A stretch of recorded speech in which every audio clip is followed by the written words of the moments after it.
Oke, kita lanjutkan kajiannya surat Al-A'raf ayat ke-168.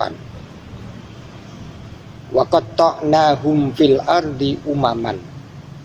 Dan kami Allah memecah mereka, menggolong-golongkan mereka di bumi dengan beberapa golongan. Sinten niki yang dipecah oleh Allah? Umatnya Nabi Musa setelah mendapatkan kemenangan melawan Fir'aun, seperti yang termaktub dalam ayat 160 kemarin yang sudah kita kaji. Ayat 160 kemarin, waqat ta'nahum, redaksinya hampir sama. Waqat ta'nahum itsnatai asyarata asbaton umaman. Dan kami memecah Bani Israel setelah mengalami kemenangan menjadi 12 kelompok. Maka ayat ke-168 ini sebagai penguatannya lagi, penjelasannya lagi. Terus bagaimana masing-masing kelompok itu, kan kata. Maka kemudian diterangkan oleh Allah setelah dipecah menjadi beberapa golongan atau kelompok, minhumus sholihun, dari sebagian pengikut Nabi Musa atau Bani Israel itu sebagian mereka itu soleh. Soleh itu berarti taat pada Nabi Musa, melakukan sesuai perintah Nabi Musa. Ketika mereka dilarang untuk mencari dunia di hari Sabtu, mereka ikut patuh. Ya, mereka napa? Mereka ten Al-Baqarah niku kan nek dina Sabtu niku orang Bani Israel itu senengane mancing. Kemudian dilarang, mulane hari Sabtu itu hari kebesaran umat Yahudi. Mereka dilarang, maka kemudian dari mereka itu ono sing taat pada Nabi Musa. Yo nek Sabtu iku dikhususkan untuk ibadah. Sebagaimana umat Islam nek dina Jumat. Dina Jumat kuwi sing apik nek kanggo wong Islam kuwi adalah murni beribadah. Sampai sholat Jumat bar kuwi lagi mergawine gak apa-apa. Dan lah ini. Tapi juga wa minhum dunadzalik, diterangkan tadi sebagian itu anak sing soleh, taat pada Nabi Musa, melakukan sesuai perintah kitab Taurat. Tapi ada juga wa minhum dunadzalika, sebagian mereka ada yang dunadzalik, selain itu berarti tidak soleh. Wa balawnahum, dari dua kelompok atau kelompok yang dipecah oleh Allah beberapa kelompok itu masing-masing ada yang soleh, ada yang tidak. Kemudian Allah menjelaskan tentang keadaan pribadi kelompok masing-masing. Wa balawnahum bil hasanat, sing apik-apik, sing soleh-soleh tadi itu juga sebagai ujian. Jadi kebaikan itu atau perbuatan baik atau kebahagiaan itu juga bisa merupakan ujian dari Allah. Jenengan hidup dalam zona aman, jenengan hidup dalam zona nyaman, itu juga ujian. Esensinya nopo? Hidup kan illa liya'budu. Wa ma khalaqtul jinna wal insa illa liya'budu. Lah nek dia dalam keadaan nyaman, zona ini, uang gak kekurangan, anak duwe, pekerjaan oke, tempat tinggal siap, kendaraan duwe. Ini kan berarti bil hasanah, wa balawnahum bil hasanah. Diuji dengan apa? Kebaikan-kebaikan sing enak-enak. Lah, esensi ujiannya di mana? Apakah dengan kita punya kendaraan, kita punya anak, kita punya suami, kita punya istri, kita punya tempat tinggal, apakah itu kemudian menjadikan kita tetap beribadah kepada Allah sehingga pikiran dan hati kita itu tetap ingat kepada Allah setiap saat atau tidak? Makanya Allah menggunakan bahasa wa balawnahum bil hasanah. Mulane nek dikai enak karo Gusti Allah, nyaman atine kuwi tolak ukure tadi. Nek kita semakin dekat dengan Allah, ingat dengan Allah, ibadah mundak kencang, oh berarti apik. Begitu pula wabaluna as-sayyi'at. Jadi keburukan itu juga ujian. Wong nek ditimpa gak enak. Dino-dino ini kekurangan makanan. Omah wayah udan napa troco. Kendaraan sering macet. Alias nggon dalan niku lagi perang kilo macet. Atau bani kempot. Lah iki kan sing gak enak-enak wasayiat maksudnya.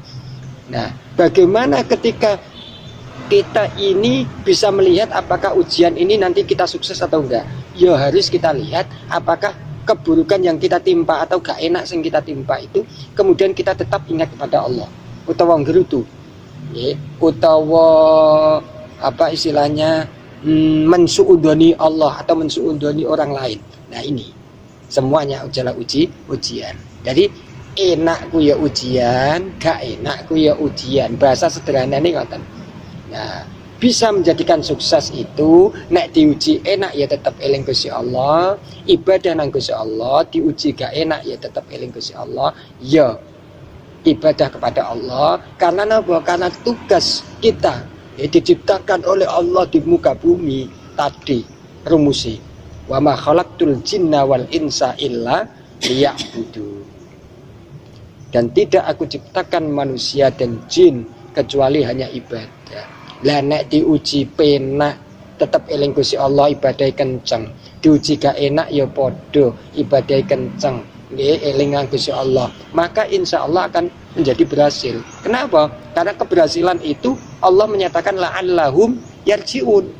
Agar mereka itu kembali ini nang Gusti Allah. Dan tempatnya Gusti Allah di mana? Ya tempat Allah itu dekat dengan surga. Nah, kita masuk surga berarti dekat dengan tempatnya Allah. Tapi nek yarjiun kembalinya itu kemudian ke neraka. Maka neraka itu sangat jauh dari Allah dan tempat yang paling gak enak,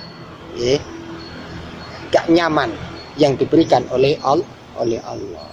Ini tafsir ayat ke 168. Sekarang 169. Fa khalafa min ba'dihim khalfun warithul kitab. Maka setelah generasi ini berganti. Maka generasi itu kan silih berganti setiap. Mereka napa? Urip nang donya kuwi gentenan. Ora nang ceritane wong kok nang donya kok urip terus mah mati. Lah engko lak nggurine kok terus menempati piye? Umpel-umpelan nang donya. Malane Gusti Allah digawe bergantian. Maka kemudian memakai bahasa fa khalafa min ba'dihim khalfun. Maka kemudian Allah mengganti generasi ini dengan generasi selanjutnya. Yang mana generasi itu warisul kitab, mewarisi kitab yang dibawa oleh Nabi Musa. Napa niku kitab Taurat. Tapi ketika mereka mewarisi kitab yang suci, yang bagus sebagai pedoman GPS hidup untuk perjalanan menuju Allah, tapi sayangi ya'khuduna arada hadza, mereka lebih memilih mengambil harta dunia al-adna yang hina. Jadi wis diwarisi kita kanggo pedoman hidup berupa Taurat, tapi mereka memilih yang lain, yaitu napa? Kehidupan dunia, gemerlapin dunia. Artinya napa? Golek dunia niki lali nang sing gawe dunia, itu loh maksudnya. Al-adna maka disifati oleh Allah. Al-adna hina. Jadi barang dunia ki hina. Ben apa ben wong ku hati-hati. Nek golek barang dunia ki hati-hati ora kok. Pokoknya simpel golek barang dunia wis soleh kemudian melupakan sing gawe iki gak tepat. Makanya Gusti Allah langsung disifati barang dunia ki hina. Cek enak mendekati hati-hati. Wa yaquluna sayukfar. Mereka tetap dalam hatinya bersikukuh. Kami pasti akan diampuni oleh Tuhan. Kenapa? Karena mereka mengandalkan Nabi Yakub. Yahudi Israel itu kan keturunan Nabi Yakub. Nabi Yakub dia pernah dijanjikan oleh Allah dan pernah disebut oleh Allah itu sebagai apa? Sebagai anak, sebagai penerus. Maka kemudian iku sing digawe, padahal maksud dari Allah bukan seperti itu.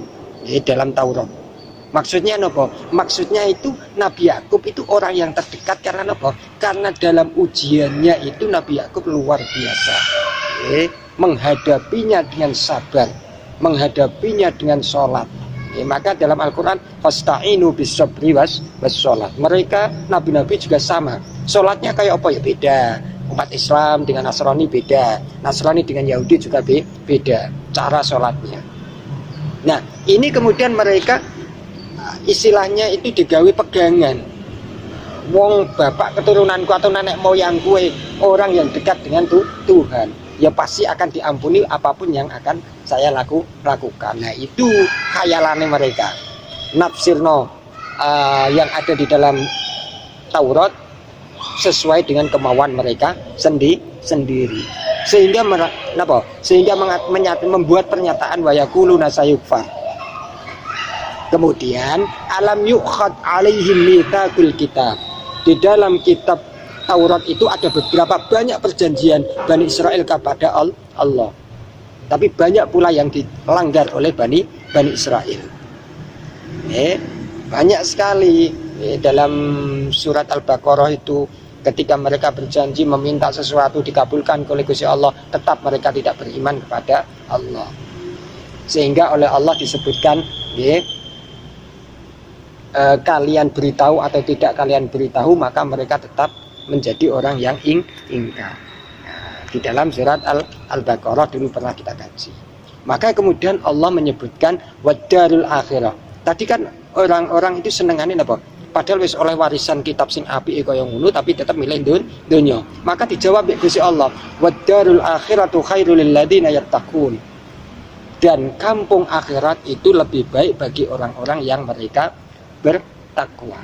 Iki podo masa Nabi Muhammad ketika menghadapi orang jahiliyah. Ketika Nabi Muhammad menghadapi orang kafir Quraisy di Mekah, itu orang kafir Quraisy turun temurun itu sudah setiap harinya itu doanya itu Rabbana atina fid dunya. Nah, Al-Qur'an itu disebut Rabbana atina fid dunya. Ya Tuhan, Rabbana kan ya Tuhan, sesembahan. Sesembahan itu kan bisa patung. Jadi nek redaksi Rabbana itu artinya kalau umat Islam yang mengucapkan berarti maksudnya Allah. Tapi nek sing mengucapkan ini orang kafir Quraisy dahulu berarti berhala. Rabbana atina fid dunya. Wahai Tuhanku, wahai sesembahanku, atina berilah kepada kami fid dunya di dunia. Jadi pikiran mereka itu fokus nang barang dunia.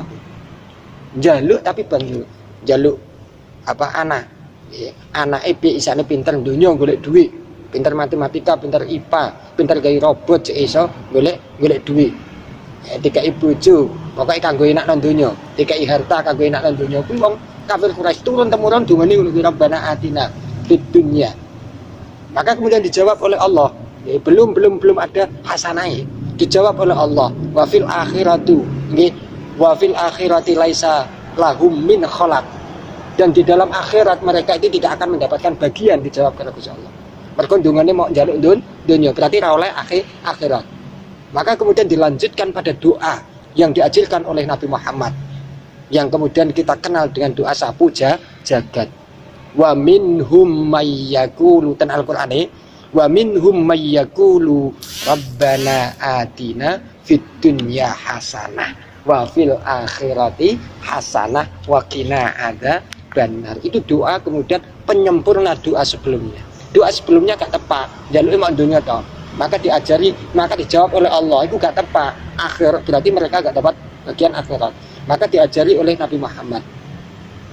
Rabbana atina fid dunya hasanah. Kon nambahi hasanah. Wa fil akhirati hasanah wa qina adzabannar. Itu jika kita lihat dalam perspektif ayat ke-169 surat Al-A'raf ini dengan ayat yang lain.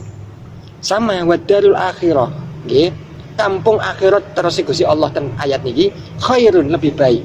Maka kemudian ketika orang kafir Quraisy berdoa, sering berdoa Rabbana atina fid dunya ta, kemudian Gusti Allah diwarai carane ndonga sing tepat, sing bener melalui Nabi Muhammad, yaitu Rabbana atina fid dunya hasanah wa fil akhirati hasanah wa qina adzabannar.